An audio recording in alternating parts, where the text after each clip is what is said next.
Today's program is brought to you by OTCStockShark.com. For the latest and greatest OTC and Pink Sheets information, sign up for your account at OTCStockShark.com. Thank you for tuning in to TBC Today. I'm Brandon Vincent. And I'm Angelina Soriano. Now for U.S. News. On a quiet street in this little town in the foothills of the Smoky Mountains lives a family of refugees who granted asylum in the United States because they found persecution in their home country. The reason for that fear has rarely, if ever, been the basis of an asylum case. The parents, Mr. and Mrs. Romica, want to homeschool their 5 children, ranging in age from 2 to 12, a practice illegal in their native land, Germany. Among European countries, Germany is nearly alone in requiring and enforcing attendance of children at an officially recognized school. The school can be private or religious, but it must be a school. Exception can be made for health reasons, but not for principled objections. But like Romicas, who are devout Christians, said they wanted their children to learn in a different environment. Mr. Romica, a soft-spoken piano teacher whose young children greet strangers at the front door with a grown-up politeness, said the unruly behavior of students that was allowed by many teachers had kept his children from learning. The stories in German readers in which devils, witches, and disobedient children are often portrayed as heroes and set bad examples, he said.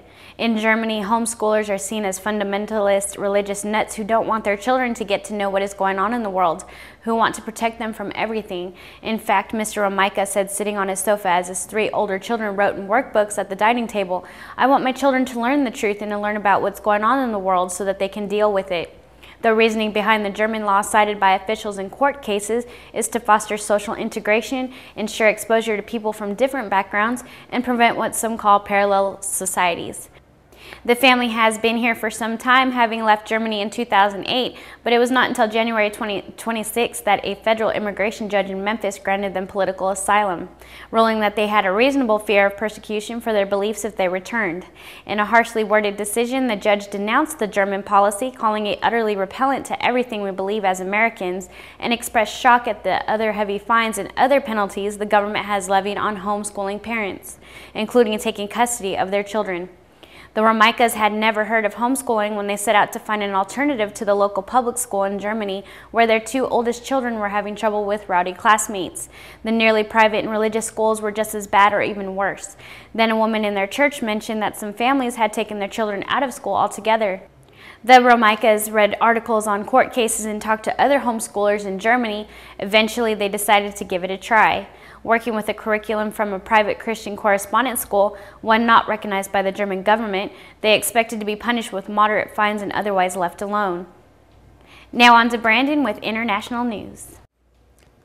Thanks again, Angie. In today's international news, Prudential of Britain said earlier this week that it had agreed to buy American International Group's life insurance business in Asia in a deal valued at $35.5 billion.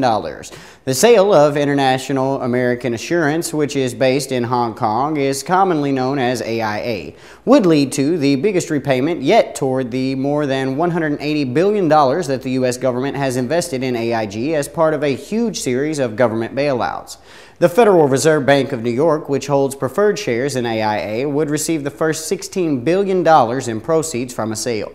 With a takeover of AIA, Prudential would become the indisputable leader in Asia. Prudential said the combined group would be the leading life insurer in Hong Kong, Singapore, Malaysia, Indonesia, Vietnam, Thailand, and the Philippines, as well as the leading foreign life insurance business in China and India.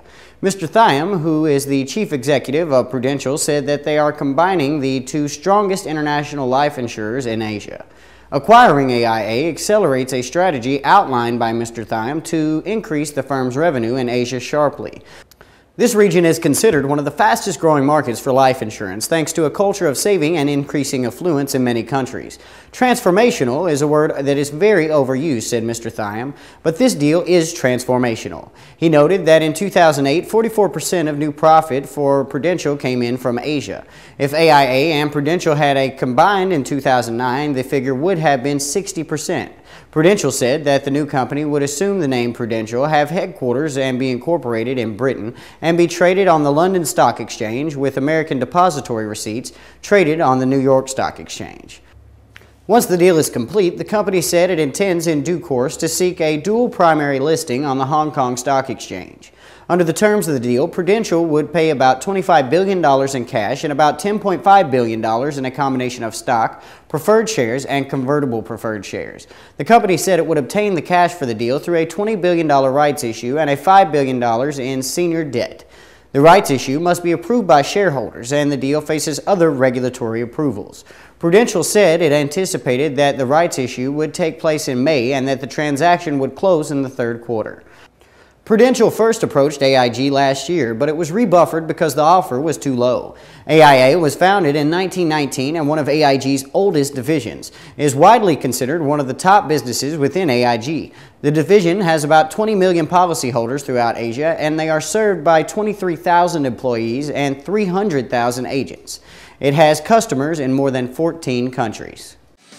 Nothing is sexier than a strong, toned body. And nothing builds great bodies better than a genuine Bowflex home gym. Because only Bowflex home gyms have power rod technology, the secret to getting a strong, sculpted body fast. I was absolutely seeing results almost immediately. I love the results that I've seen. It's probably the best home gym workout I've ever seen. Call for a free DVD that shows how to get the results you want faster than you ever thought possible. You can't diet your way to a body like this, but in just 20 minutes, 3 times a week, you can be a stronger, sexier you. Have one delivered for $0 down and pay as little as $10 a month. Call now for a free DVD that shares the Power Rod secret of building a strong, fit body. I think women with muscles are beautiful. Those are Bowflex guns, that's right. To get a Bowflex body, get a genuine Bowflex Power Rod home gym. Get started. Call now. And now to Angie with today's entertainment news. Thank you, Brandon. Now for entertainment news. Lil Wayne may be a self-professed gangster with a gunshot wound to prove it, but he's made plenty clear how he feels about doing time behind bars. I'd rather be pushing flowers than to be in the pen sharing showers, he raps in 2008's Millie. He might have to get used to it. At the apex of a career that has made him one of music's biggest sellers, the Grammy-winning artist is expected to start a year-long jail term this week after pleading guilty in a New York City gun case. For now, jail officials say only that they will assess the multi-platinum selling Lil Wayne as they do every other new arrival and find an appropriate place for him among the city's roughly 13,000 inmates. He might follow the path of rapper Foxy Brown, who spent about 8 months in 2007 and 2008 in city jails on a probation violation after pleading guilty to assault in a fracas at a nail salon. Because of the threats against her, she was held largely in protective custody in a cell of her own with access to a day room.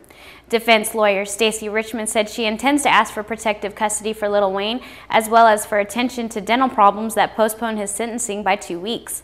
Some jail officials prefer to hold even famous convicts in circumstances as ordinary as possible, a desire that inmates sometimes share.